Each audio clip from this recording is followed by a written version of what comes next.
Menopause, perimenopause, post menopause ह्या सगळ्या फेजमध्ये आपण लक्षात घेतलं की वजन का वाढतं, कशामुळे आपण फॅट गेन करतो. आज समजून घेऊया की त्याला आपण किती आटोक्यात आणू शकतो. स्ट्रेंथ ट्रेनिंग माझ्या आजूबाजूला बघत आहात तुम्ही, वेट्सचे काही प्रकार ठेवलेले आहेत. ह्या स्ट्रेंथ ट्रेनिंग जर का आपण ऍक्टिव्हिटी ऍड केली आपल्या दिनचर्यामध्ये, अर्धा तासाने सुरुवात करा, काही हरकत नाही. अनेक फायदे आहेत जे मी उपभोगले आहेत. आज 20 वर्ष ह्या फील्डमध्ये आहे मी.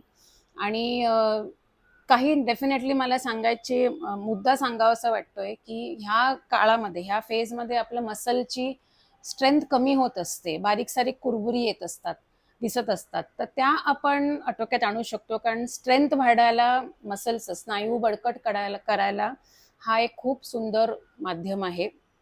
दुसरं आहे कॅल्शियम, जे ह्या फेजमध्ये ऑलरेडी कमी व्हायच्या मार्गावर असतं. पुढे कॅल्शियम डिपॉझिशन होणार नाहीये. सो जेव्हा इम्पॅक्टने आपण एक एक्सरसाइज करून घेतो, साधं 1 किलो डंबेल जरी असलं तरी सुद्धा, तर त्या कॅल्शियम जी सप्लिमेंट आपल्याला घ्यावं लागतंय ते कॅल्शियम हाडांपर्यंत पोचतं. तिसरं आहे ब्लड शुगर. ह्या दरम्यान स्ट्रेस किंवा in general border line diabetes बरंच दिसतं.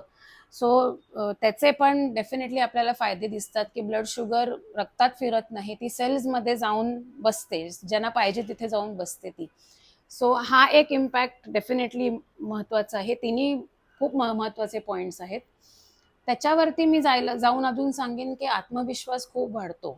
मला हे असं का होतंय ह्याचा विचार करण्यापेक्षा कॉन्फिडेंटली मी ह्याला सामोरं जाईन, हा एक कॉन्फिडन्स खूप डेव्हलप होतो. कारण मूड स्विंग्स खूप मॅनेज करू शकतो स्ट्रेंथ ट्रेनिंग. कारण हे जेव्हा आपण असा व्यायाम करतो, स्वतःवरती जेव्हा वेळ देतो, तेव्हा डोपोमिन जो स्मॉल टर्म हॅपीनेस देणार आहे, किंवा सेरोटोनिन आणि ऑक्सिटोसिन जे लॉंग टर्म हॅपीनेस देणारे हार्मोन्स आहेत, ते रिलीज होत असतात. आणि ते आपल्याला आपण पुढे चांगले चालले आहोत ह्याचा एक कॉन्फिडन्स डेव्हलप करत असतात. सो डेफिनेटली हा एक भाग आपण आपल्या दिनचर्यात जर का ऍड केला स्ट्रेंथ ट्रेनिंग, तर डेफिनेटली होतं. मला पुढे जाऊन 20 आणि 30 ह्या वयोगटातल्या मुलींसाठी हे खूप सांगावंसं वाटतंय की त्यांनी जर का आज हे इम्पॅक्टचे एक्सरसाइजेस सुरू केले, तर उद्या 20 वर्षांनी, 25